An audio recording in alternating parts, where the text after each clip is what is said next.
100 kW system for commercial owners, there's many places where you can't do more than 10 kW. So how do you see that breakthrough happening? Have you been to places or talked to people who have witnessed how this changes? Europe, they have an emerging idea that was put into law called energy communities.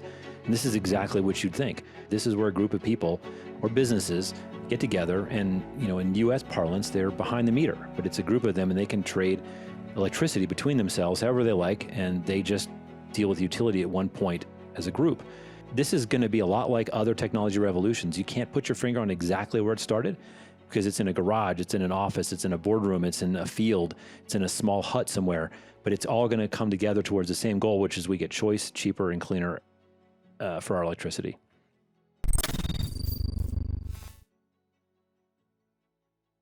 Today on the Clean Power Hour, freeing energy. I'm very happy to bring Bill Nussey onto the show this week. He is a serial entrepreneur, a legit tech entrepreneur, and he has a solar PV company, but he's also an author, and we're going to talk a lot about his book. He's a podcaster. The book and podcast are both called Freeing Energy, and this is all about local energy, distributed generation, and that is really the heart of the value proposition of solar PV, battery storage, and other renewable energies. So I'm super excited for this interview. Don't forget to check out all of our content at cleanpowerhour.com. Please give it a thumbs up. Check out the audio only. Check out the YouTube channel. And please reach out to me. You can reach me on Twitter, TG Montague, and on LinkedIn. So I love to hear from my listeners. Without further ado, I give you Bill Nussey, CEO and founder of Freeing Energy. Welcome to the show, Bill. Tim, thanks a bunch for having me, man. I really appreciate it. This is going to be fun. And, we're at such an unusual time. It's a great time. I like to say it was the best of times and the worst of times, because let's face it, things are pretty gnarly. And the climate is getting very scary in many parts of the world. And you have real impacts on human life. And there are now thousands and thousands of people who are either fleeing or both permanently or temporary because of climate change. It's really kicking our butts in some places. But you have decided to, really dedicate your career to what you call local energy. And I'd like you to just start by, what was it about renewables, that grabbed you, and why did you embark on such a large journey early in your renewables, career, so to speak, to write this book? Well, first of all, writing a book is crazy, and I couldn't be more happy that it's finally finished, and maybe some folks will read it. I'm excited to have it done. But I've been in the tech space, as you said, for many years. I was the CEO of several companies and had a lot of good fortune along the way.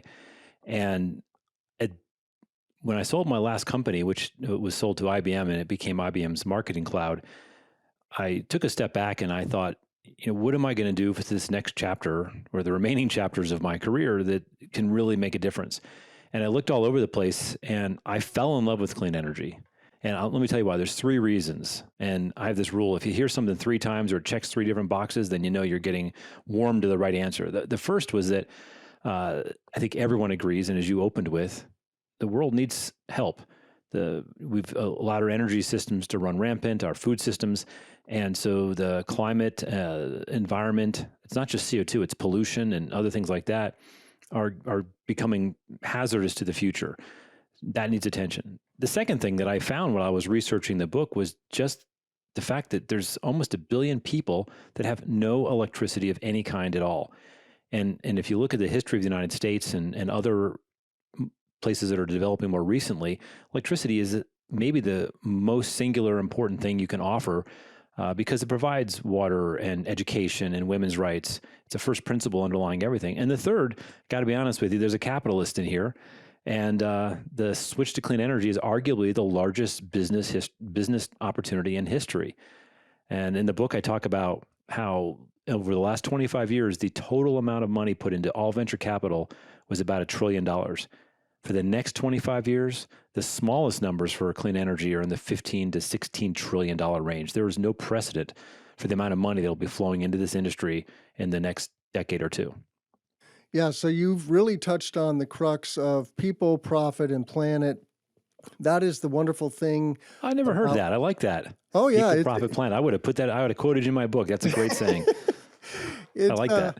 it's the nexus of clean tech and climate tech, and so you can feel good about being a capitalist when you are laying the foundation for a future for humanity that is safer, more resilient, healthier, and more profitable. Consumers save, and investors and entrepreneurs are going to make a killing.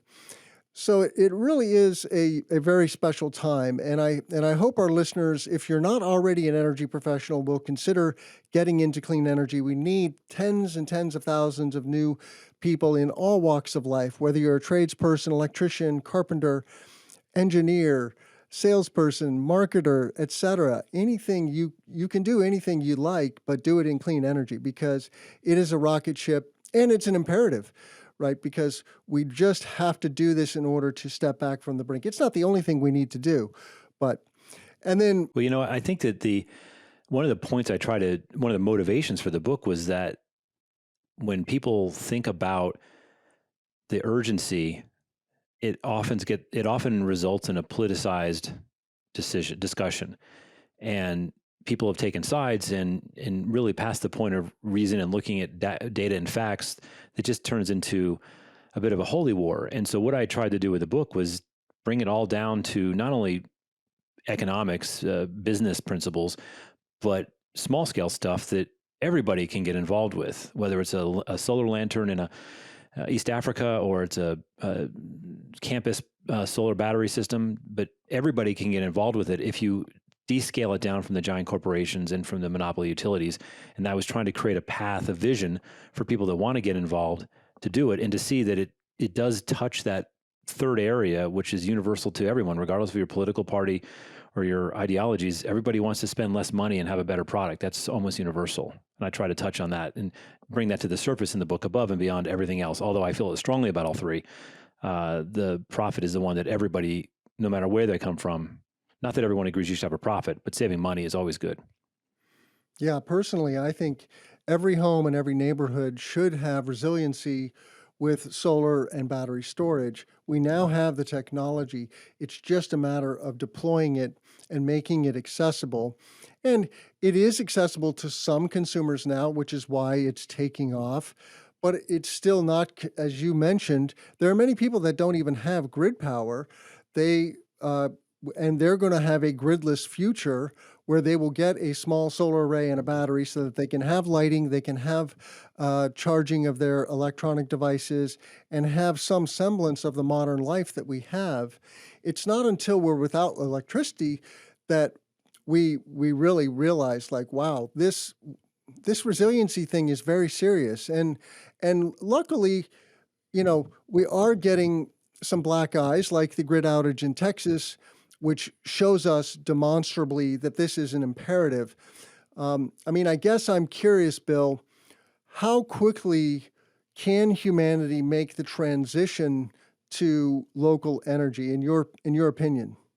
Well, I'm a huge fan of local energy and plan to invest my time and energy into local energy for the foreseeable future. But to be clear, it is not a panacea. We still need some semblance of what I call the big grid, highly dense cities, heavy industry. These will require a lot of the continuation of the model that Sam Insel and Thomas Edison created, the centralized grid. But depending how you measure, between 40 and 70% of Americans, they can get a lot or all of their power locally. And right now, the reasons to do so are getting more favorable by the year as the price of solar and inverters and now batteries continue to go down. And, in most places in the US, it's reaching grid parity, which it means it's just as expensive to buy it from the grid as it to put it up yourself. But the challenge is, particularly in the United States, that we have 50 different or 53 or 54 different regulatory regimes. The states and the territories each has their own set of prices and requirements and permitting. And then it's actually more like three or 4,000 when you look at things like permitting and all the variations there. So that's one of the reasons that in the United States today, if you were to put solar on your roof, it costs about $3 a watt. You might put a 5, 6, 7 kilowatt system on your roof. That same exact system with the same pieces of hardware and the same people climbing a roof to put it up there in Australia costs about $1 or $1.20. And the big difference between that $1.20 and the $3 in the US is soft costs. And that's it's not all bureaucracy, but a bunch of it is. And by streamlining that at a national level, the United States is going to slash the cost of putting solar and batteries in homes and accelerate it much faster than it is today. So that would be the best thing of all. If you gave me one wish, was to streamline the permitting and interconnection process to be more like Australia, so we can cut the prices by half, if not more. And that's in process for residential solar with the solar app that the DOE and Yes. Becca Yes. Albertus Jones, or is it Becca Jones Albertus? Jones Albertus. Yes, with the Solar Technologies Office is driving. So Solar App is a great initiative. If you're an installer or a AHJ and you don't know about this, check it out. Just Google Solar App APP, and it's very low cost to implement, and it's a real thing, and it is so essential to bringing down the soft costs. So check that out. Bill, you did a huge number of interviews and traveled far and wide for your background to write this book. I'm curious if you could just call out a couple of people that stood out for you on that journey and share that with us.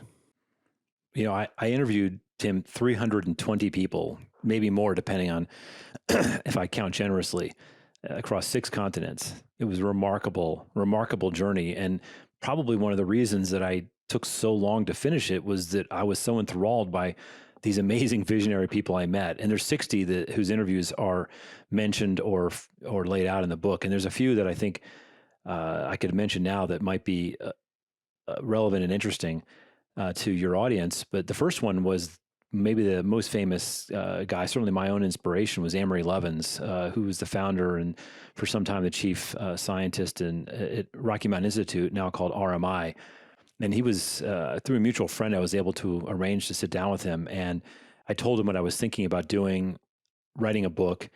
It took him through some of my ideas. He schooled me, took me through, sent me home with dozens of papers to read, and he couldn't believe I'd actually read his books before I showed up, because he's written a lot of books. I read a good chunk of them, and he said that in his way, he basically said we need people that have entrepreneurial experience in this industry, but the problem is most people come at it from industries that haven't had to deal with the degree of regulation and asset intensity.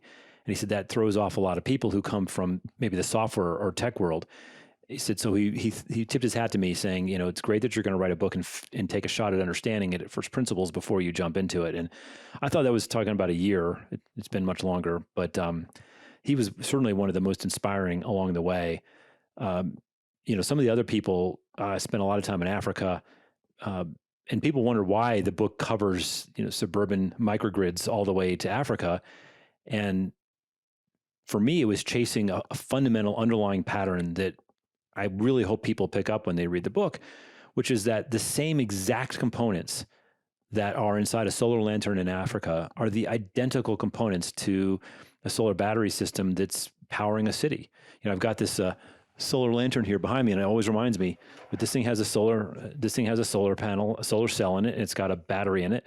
And these are the very similar components made in the same way that you're going to make a system that powers your home, or it's going to power your neighborhood or your campus or your country. And that single Lego building block can be made into anything.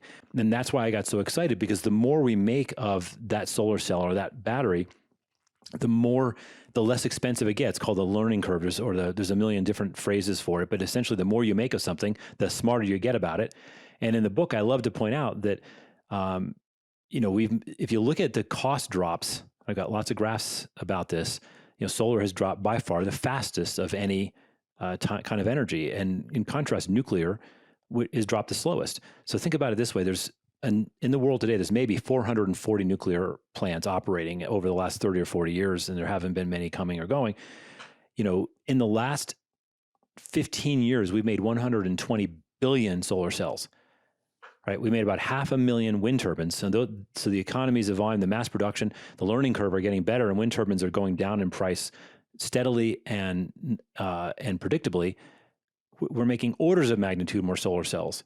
And so therefore the price is going down even faster. It's the same reason your iPhone today for $800 has 10 times the capabilities of an iPhone 6 years ago. It's the exact same phenomenon. It's the exact same underlying first principle. And that's applying to the solar lantern in Africa. It's applying to the city powered massive, 100 acre field. And that's going to continue to push these prices down. It's going to fundamentally change the nature of the electricity industry from one driven by fuels to one driven by technology. And that's a big punchline for me. Yeah, I love that section or, sections of the book where you highlight that fact. It is a difference, right? We're going from coal, natural gas, and nuclear, all of which require a fuel, to solar, wind, and battery storage, which are all technologies, and then using sunlight as the fuel source. And the sun is basically infinite.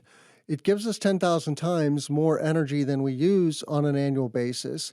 So we only have to coat a small amount of the Earth's surface or the built environment or both. And it's a both and, right? We can do rooftop solar on 40% or so of the homes in the United States. Then we've got all these parking lots and other structures, roadways and fences that you can put PV on. And then farm fields. For large-scale solar, farm fields does make sense, and we only need 1%. And then we're completely greened on the grid and, generating all our power from a carbon-free source of energy. It's totally doable. It's just a matter of deciding. People don't realize they get stuck on the notion of it's going to take too much land. There's a new study, which I'm going to be writing about, very credible, that basically said, well, if you use modern solar panel efficiencies and you get past some of the homeowners' limitations, there's enough rooftop solar in the United States to power the country. And this is up from the 40% number that I think it was from NREL. And back when NREL did that work, they were looking at 11%, 12% efficient solar panels. Today they're 20, 21%. And in 5 or 10 years, it'll be 23, 24, maybe 25%. And much more intelligent and much better dealing with shading and all the things that make rooftop less efficient. So I think that the amount of land we're going to have to use is much smaller than people fear. There's another study I mentioned in the book that shows of all the amount of farmland in the world that is no longer being farmed. It's just left unused for maybe the ground, the earth has been, nutrients have been removed or whatever, but there's more land that's old farmland. It's been cut down. It's doing nothing right now. There's enough land, far more than enough land to power the entire world with solar if you just used retired farmland across the planet. So there's so many different ways. If you put solar on top of reservoirs and behind hydro dams, it actually makes them more efficient because it reduces evaporation from the water. And that's you can power 10, 15% of the country with that. There's so many ways that you can create solar power in so many places that don't take anything away. I'm very optimistic that and by the way, a lot of those places are close to where it's consumed, so you don't need as much transmission and other things like that. So I'm very optimistic that we're going to look back 10, 15 years from now and saying, why were we wringing our hands about this stuff? Just get out of our own way, put it on the roofs, put it on the reservoirs, and before we know it, we're going to have close to enough power, certainly for the residential side of the U.S. electric economy. Absolutely. It is a complete no-brainer. And it's No-brainer. Good. It's going to create jobs. It's going to create wealth. It's going to create savings for consumers. So, and of course, a healthier, safer future for humanity. And it's going to give electricity to those billion people that don't have electricity. I mean, Americans just can't imagine, for the most part, living without electricity. And we go on vacation to live without electricity, but it's no fun in your day to day if you don't have electricity, and you certainly don't have things like internet and lighting, which are essential for education and pulling people up economically. So, on that note, Bill, I'm curious, how do you see this working in the less developed world, and are you going to be leaning into that work, so to speak?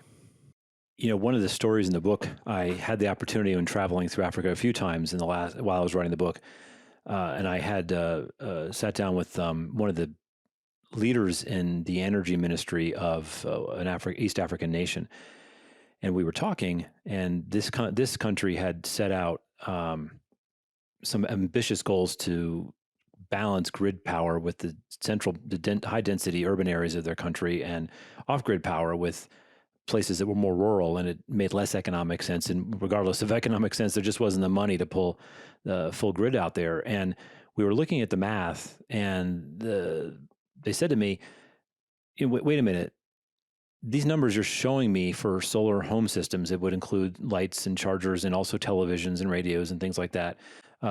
These are half the price that I thought they were. And it really struck me because, well, they were twice the price 3 years ago.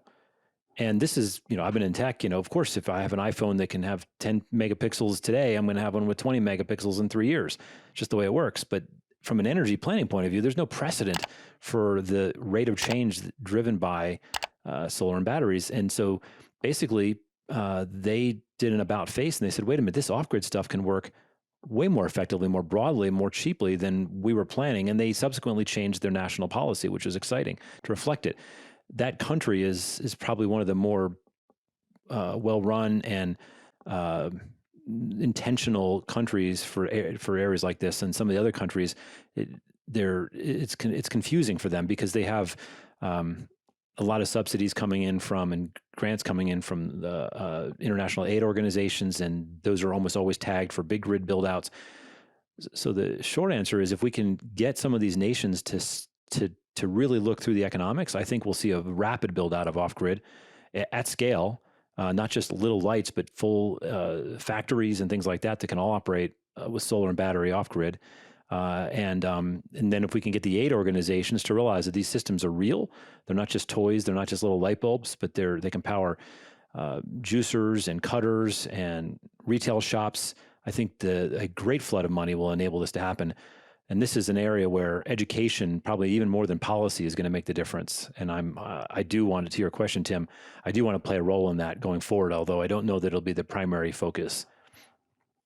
Yeah, I love that fact that with a solar array, albeit a small one, and a battery, you can truly give somebody everything they need to have a much, much better life. And it's transformative. So I look forward to, getting involved in some international projects myself someday soon.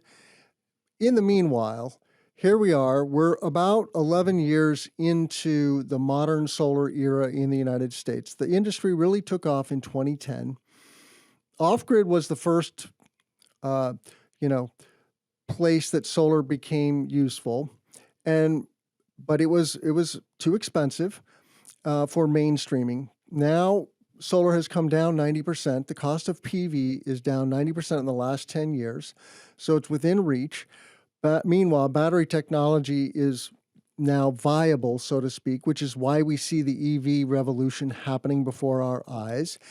And in 10 years, most of us will have a stationary battery or an EV in our driveway, if not both, which combined with a solar array gives you real credible resiliency if your battery's big enough and you don't have a streak of 30 cloudy days. I mean, it's not going to stop us from having catastrophes. We will have catastrophes, but it will give you some semblance of resiliency in the event of a catastrophe.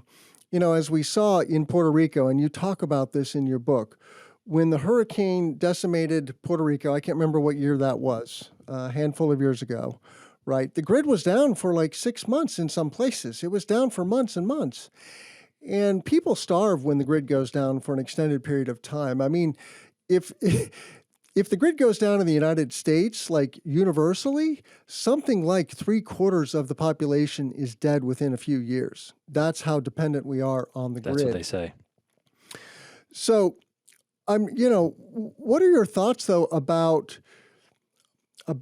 getting access to microgrids? I mean, and this is really touching on on a couple of things here. It's not only the cost adoption curve and the awareness, but it's authorities having jurisdiction and other government entities giving consumers easier access to that capability and that interconnectivity. So that dynamic is something that is constantly at play in the book. And I don't know that there's no simple answer. I'm not asking for that, but what is the better way forward? Are you suggesting, well, just look to Australia, look to Germany, they've figured it out? Or are there other things that we need to be thinking about? Well, if you wanted to make a craft beer, you had a hobby, you wanted to put your fingerprints and artistry into something that you could share with your friends that would make a difference in your life, something you could be proud of, you're probably not going to begin and end the conversation by saying, let me go see what Budweiser is going to do. You're probably going to say, let me do something on my own and learn about it and educate myself. But yet, when it comes to the power industry, I'm continually amazed and distressed that every single conversation is, well, what are we going to make the utilities do? What's the federal level policy we're going to lay out? And there's so much energy towards that, energy, and so little focus on what we can do with small scale systems that I liken small scale systems to the kids' table at Thanksgiving. You take all the 6 and 7 year olds and you stick them in that short table and you feed them food while all the adults talk around the big table. And I think local energy is the kids' table at Thanksgiving, and that needs to change. And so I do believe that in order to move things faster, policy really matters. But something I don't really say explicitly in the book because it's a bit provocative, but one thing I got to say I believe is that in the medium term time frame, I think local energy is a juggernaut that's going to end up shaping policy more than policy shapes it. And let me give you a story about that. One of the people I interviewed, they had offered to donate a solar array to their kids' school, and so the school wouldn't have to pay for it, and they would get free electricity, and it would be great for science students and things like that. And the principal, she didn't like the idea. She thought there's something she was missing. There's going to be complicated. She just didn't want to deal with it, and so she turned down a gift and didn't put solar on her roof. And I've heard stories like that over and over again because people think that there's a hidden cost, there's an issue, there's something I don't know about. I don't want to get into it right now. The grid works. I got other things to worry about. And and right now, if you were to put solar in most places in the United States, it would save some money. But listen, the price of solar, especially as we lower soft costs, the price of solar is going to drop a quarter, half, by 2/3. And it goes to the point where it's irresistible. And this is a key point, Tim. Right now, we can debate policy. We can talk about important things like net metering and how that affects the economics of solar installations. And those are very important for the next few years. But before long, solar is going to be so daggone cheap that if someone says to you, hey, Tim, you don't have solar, and you're going to say, yeah, I hadn't gotten around to it, I'm skeptical. You're going to say, well, you're a bozo. You're leaving. Why don't you just take cash out of your pocket and burn it? Because you're just throwing money away. Everybody knows that putting solar and battery in your house is cheaper by far, not to mention resilient, not to mention better for the environment. It's just cheaper, dag on it. And I think in probably less than 10 years, you're going to see a flood of interest in local energy that is going to be so powerful and so universal and so nonpartisan that the policies will have to be reshaped to respond to them. And I won't go into all the details, but if you want to see how that happens, go watch Hawaii. Watch what happened when Hawaii said, oh, by the way, there's too much solar on our grid, so we're going to not let people put solar on the roof anymore. Then you can watch what happens there, and that's a great predictor. Or as many people, and I say in the book, it's a postcard of our energy future. The people in Hawaii said, why am I going to pay more for the grid when I can put it up cheaper in my house? And they ultimately went out. And now Hawaii is arguably in the U.S. the most forward-thinking policy and big grid meets local energy design anywhere. And all we have to do is watch Hawaii, and that's where the rest of the country is going to be and the rest of the world in the next 10, 20 years. And one of the innovations there is non-injection, right? I mean, in a typical Right. grid-tied solar array, you're putting solar power back on the grid because the facility isn't consuming all those electrons. Right. And that's how you offset 100% of your load, because in the winter you're going to underproduce and in the summer you're going to overproduce. So how does that work with non-injection? Are you still getting the economic return that you get with grid tied, where you can inject? No, it's not as good, because in order to do that, you either have to curtail your solar panels, but what most people do and what Hawaii's utility and legislator are pushing hard for is for you to put batteries. And so that does add to the cost, and it delays the turnaround, the time in which you'll get your money back. But by putting batteries into the equation, you can then take the extra energy and you can send it back to the grid at night when there isn't an excess and it's worth quite a bit more, or in the early morning when everyone's waking up and turning on their coffee makers before the sun is coming out enough to power them. So by time shifting the solar, the utility is essentially taking something that was used to be, I don't know when I'm going to get the solar energy, I don't know what the sunlight's going to be like, and it's unpredictable and it makes my life hard, to because my customers have batteries, I can control when they're going to send electricity back and I can pay them appropriately for it. And it's very valuable to me if I can control it.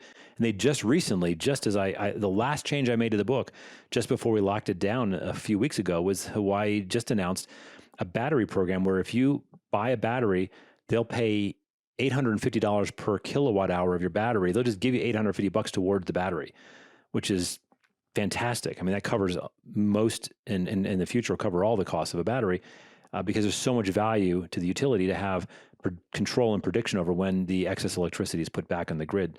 And in the future, that's going to be what grids are. They're going to be a mixture of these large systems that we're used to today and a massive number of small systems working in concert together. And I have a whole section of the book called Choreographing Electrons, because that's going to be a massive market.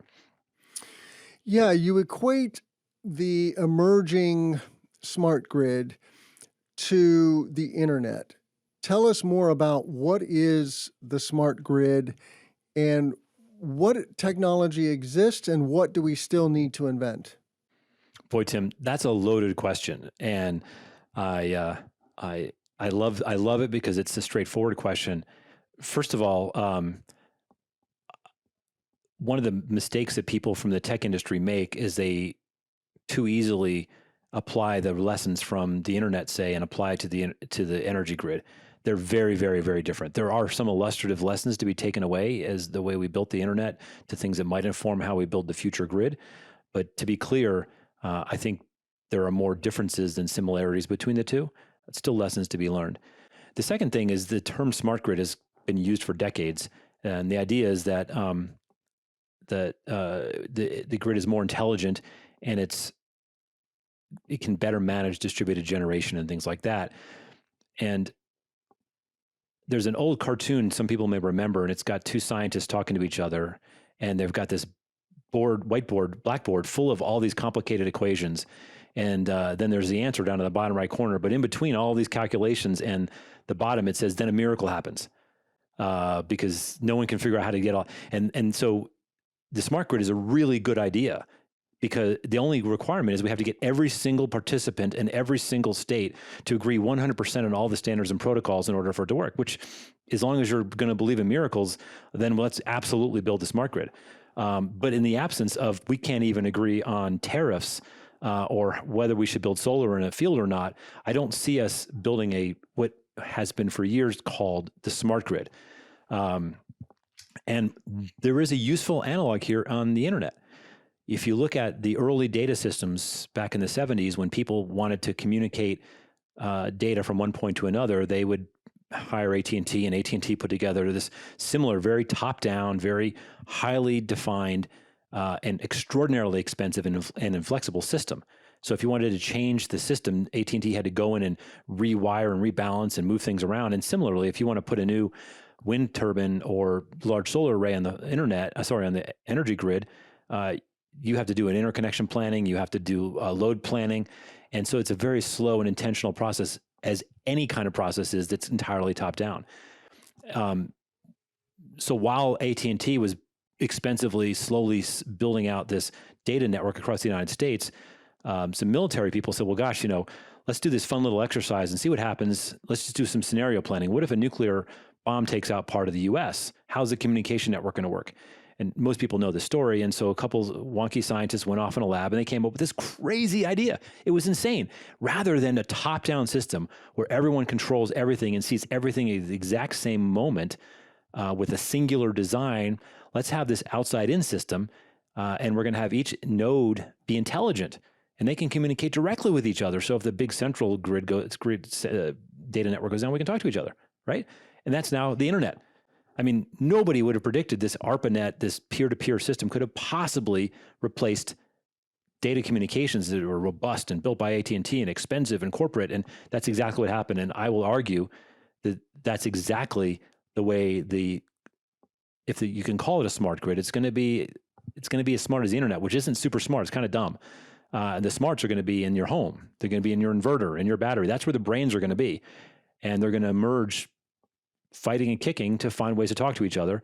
And people are going to coordinate them. They're going to choreograph them. And that's going to be what I think the smart grid is going to look like. It's going to be a bunch of smart nodes talking to each other. It's not going to be a top-down system.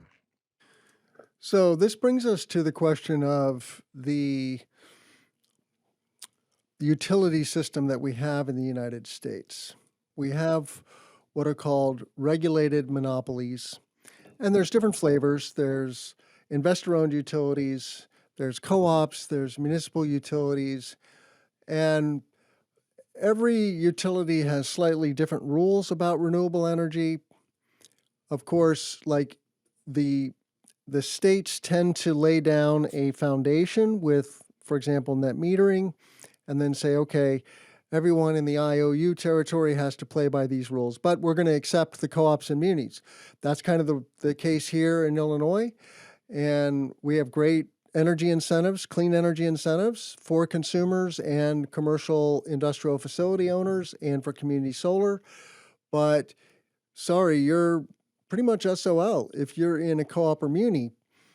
And so anyway, this whole model that we've evolved, it is good for one thing. It created basically a very reliable grid, but it also created a grid that doesn't change very much, and companies that don't invest in R&D, a fraction comparatively to other types of companies. And so now there's this clash, right, where we have disruptive technology knocking on our door. It's affordable. People want it. People need it. And we need it as a species.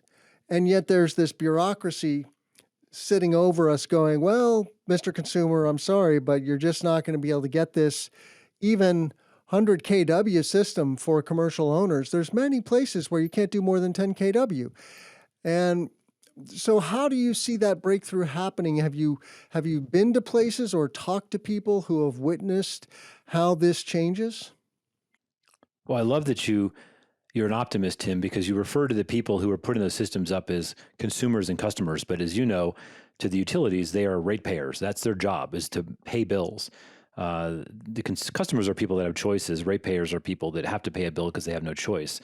In some places, there's choices, but the choices tend to be limited and highly prescribed. So I do think that we're going to see more and more places. And the good news is it only takes one or two to get it right for everyone to copy it. So Hawaii is one good example. But if you go over to Europe, which tends to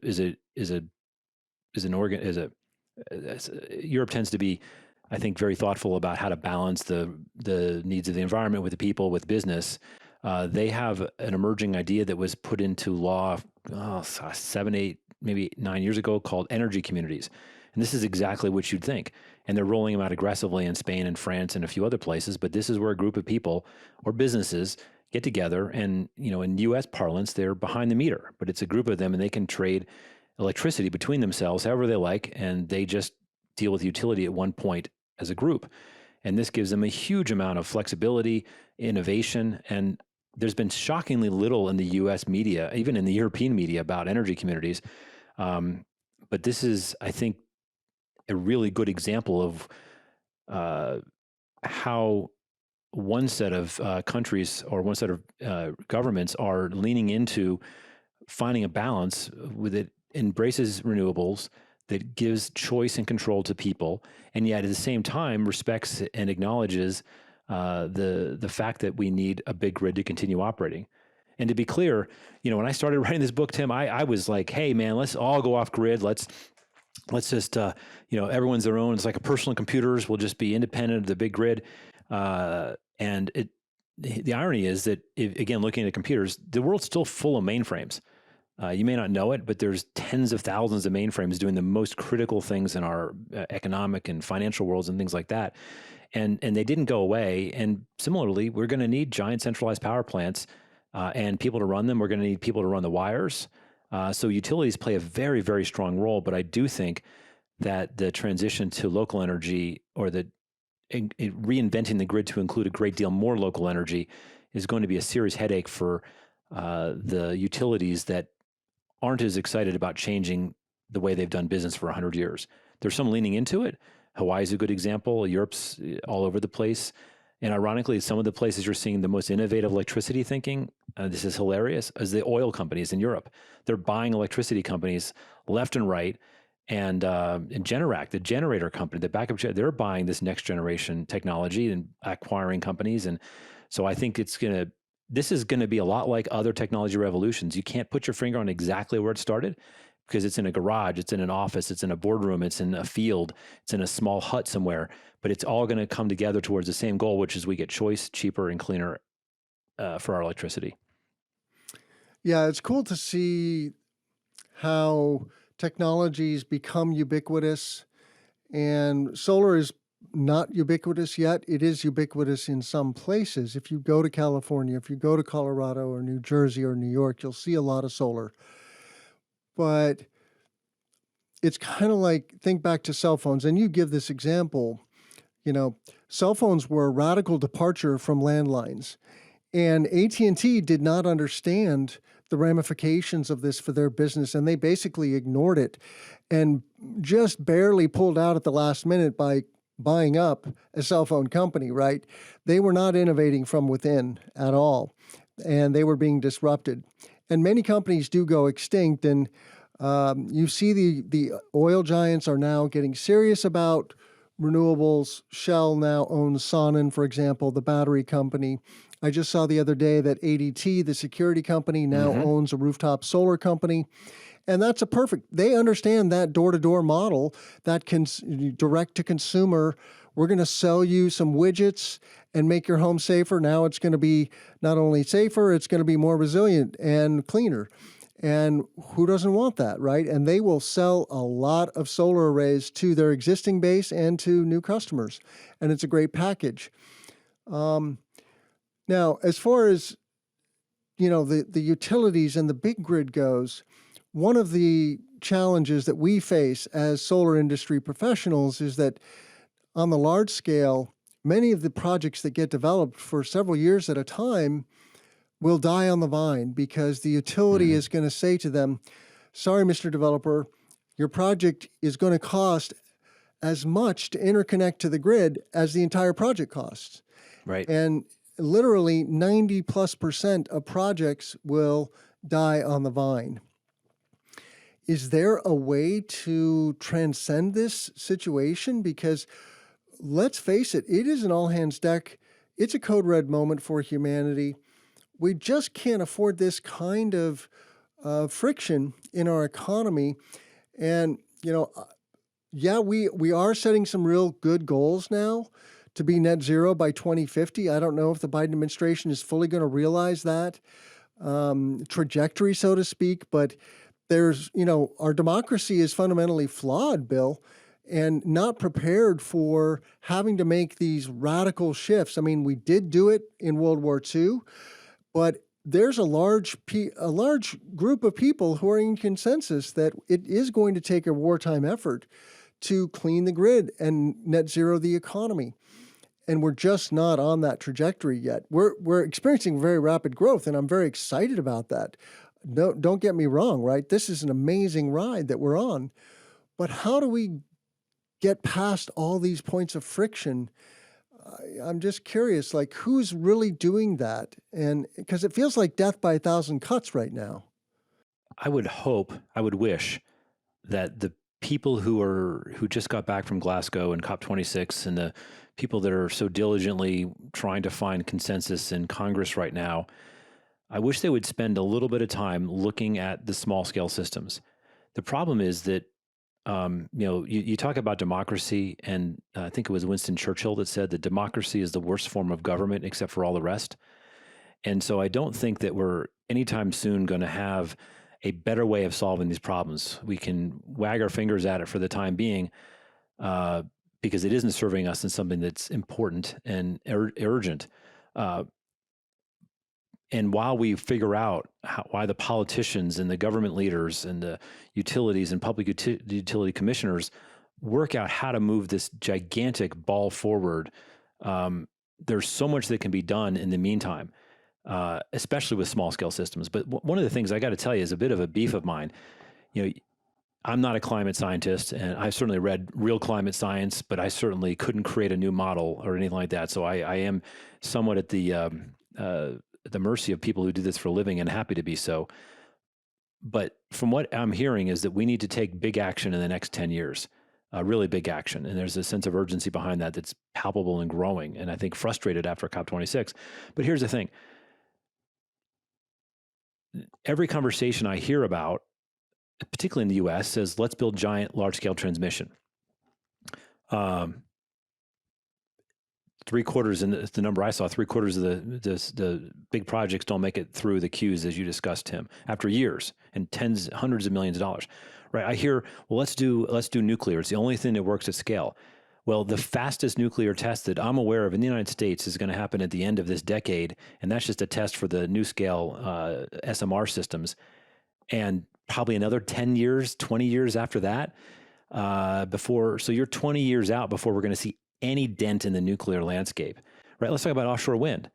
I think it's great. Let's do offshore wind.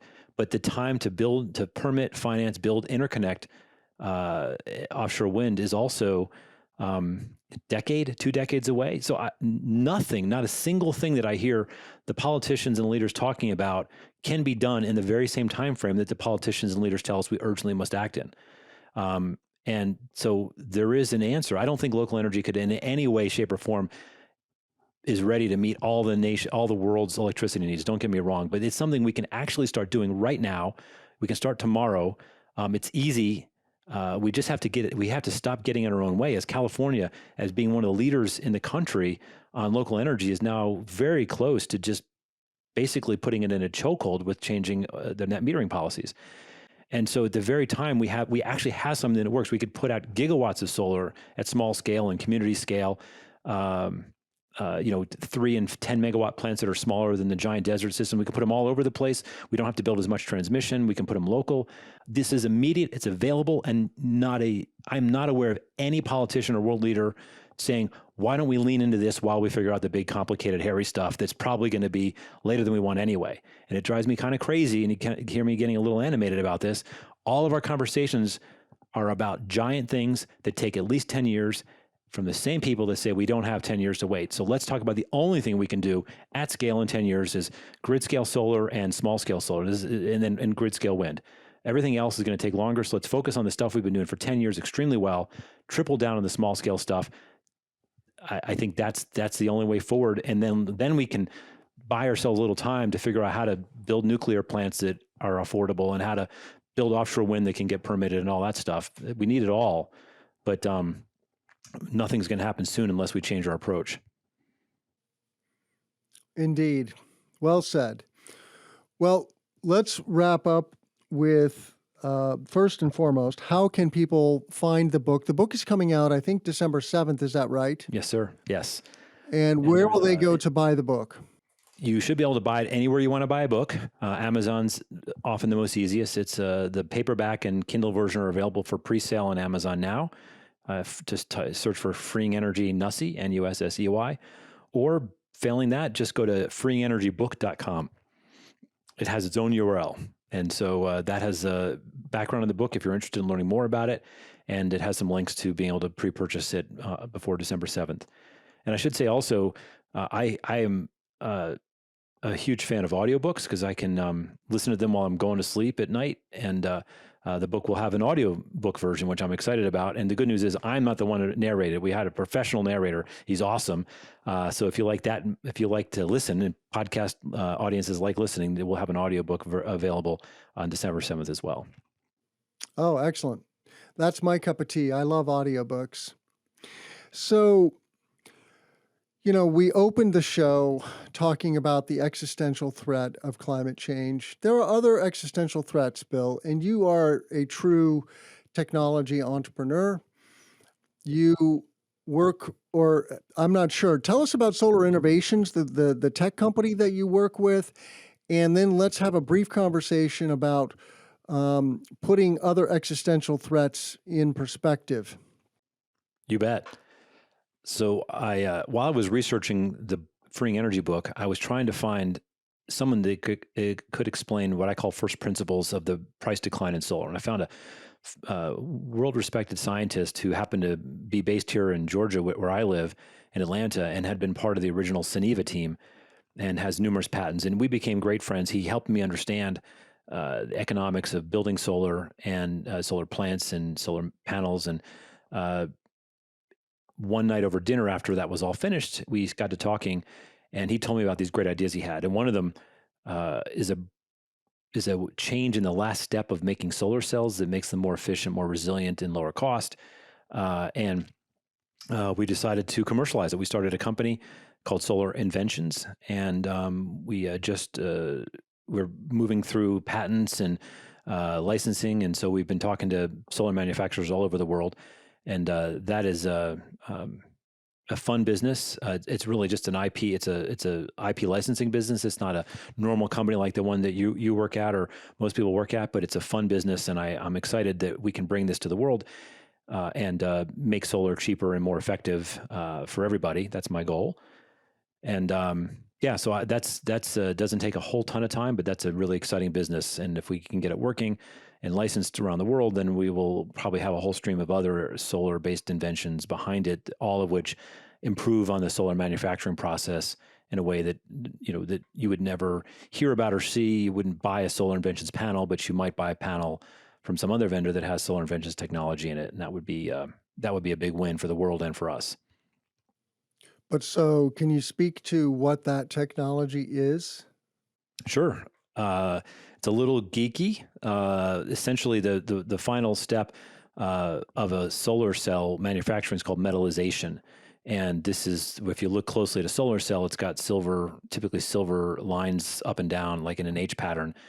And people were very skeptical that there was any innovation left there, but that is the nature of innovation. We're able to reduce the amount of silver, letting more light through, but in doing so, we can the way the pattern works, we can keep the voltage the same, and the cell puts out the same or more power for less silver, which is one of the most expensive parts of a cell. And it's you can model this with software, and you can see how the effects are. And then we work with labs at Georgia Tech and UNC to manufacture them. Now we've made the product. We've added this technology to cells from most solar companies you've heard of, and they've run pilots with it. And so we're in the process of, it's a slow and arduous and conservative industry. So it's moving at the opposite of speed of light.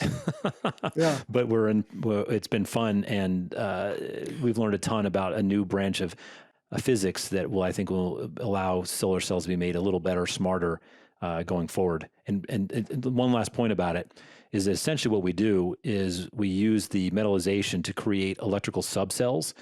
And you think about if you're really into solar, you know that if you break a solar cell in half, you make a half cell and you wire it together, it has positive physical properties. That's why most modern solar panels have half cells rather than full cells. They do it because it changes the way that current and voltage interact.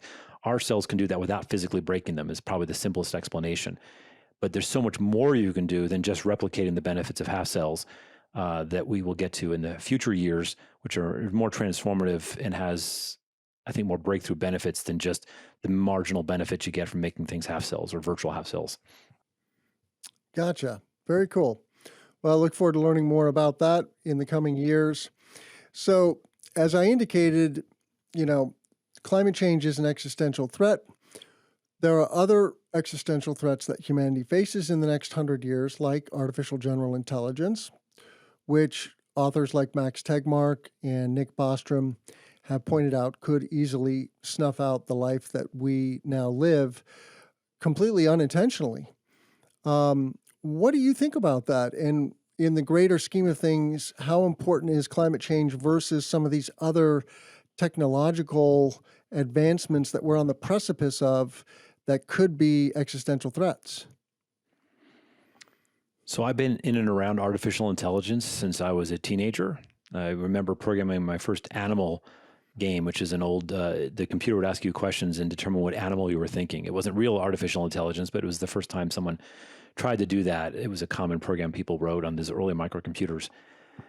And so, that was the same time that we were predicting that true intelligence would emerge. Was the same time we started predicting that fusion was going to make electricity infinitely cheap.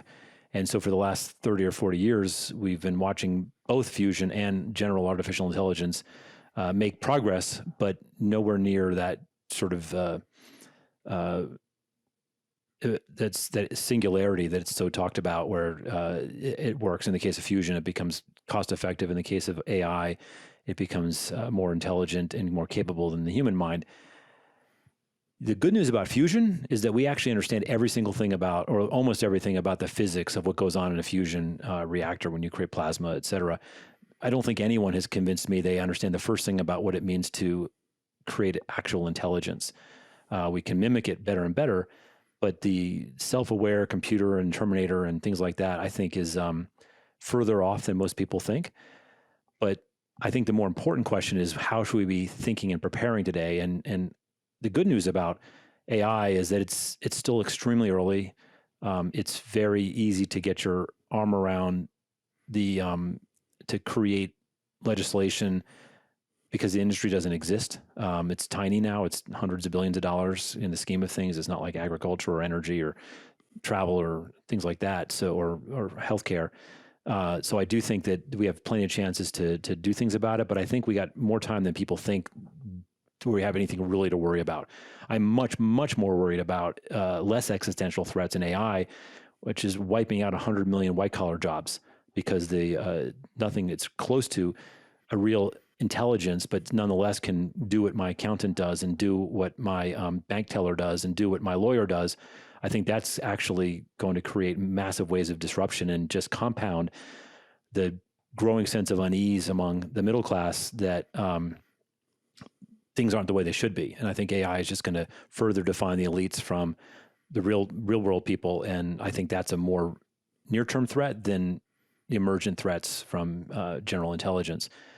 I think if you want to get worried about the future and existential intelligence, I'm much more worried about, there's a great TED talk from 3 or 4 years ago about the asymmetric ability of the growing asymmetry between people that can destroy the world and how the number of people it takes to damage the world. So, back 500 years ago, you had swords. It takes about 100 people to kill 100 people. Terrorism has opened our eyes to a handful of people with the proper resources can harm thousands of people. We're entering an age where one person with a proper, with a biolab kit can make a virus that can kill 1 million people. And so I think the synthetic biology is probably more of an immediate threat to the existentially to the human race than AI is, in my personal opinion. But it's probably not going to matter because an asteroid's going to take us all out, Tim. So what the hell, right? Which is why we need to go to Mars. Yes. Elon is right about that. We should just spend 1% of our GDP and go to Mars so we have a backup. And, even if we were able to go multiplanetary, Bill, the probability of extinction is still 1. So life truly is somewhat of a game. It's just a question of how far and how gracefully you want to go. So unfortunately, it will eventually be game over for humanity or whatever we evolve into. Dude, I am way more optimistic than you. I think that, most of the really pessimistic stuff, AI, synthetic biology, climate change, the human nature is to have to wait till it's really, really bad before we take action. And that seems to be the course with climate change. Yeah. And so much damage, so much harm and hurt and deaths and sickness will occur that didn't need to. But I think there's a point at which where action becomes undeniable. And so I think that we will figure out, we already know all the answers to how to fix climate change. We just need the will to do it. And it's going to take a few more years of Texas and Louisiana and the floods in Germany for people to realize this is happening. And the politicians, the people that vote for politicians, say, you're not going to get a job unless this is the top of your agenda. That's the good news about climate change. Synthetic biology, AI, those are much more insidious. But again, I think we will find situations that scare the crap out of us that we will then decide to contain, and we will find a balance on how to live with them before we come anywhere near the end of the human race. Well, you have to read Life man. 3.0. Have you read that book? I have, yes. Yeah, because it's very, very hard to contain the AI once it truly is super intelligent, because it's just so vastly more intelligent than we are, and it can outsmart us. But we don't have all day, so I'm going to wrap this up. I want to thank Bill Nussey for coming on the show. Please check out all of our content for the Clean Power Hour at cleanpowerhour.com. I'm Tim Montague, your host. Let's grow solar and storage. Have a great day, Bill.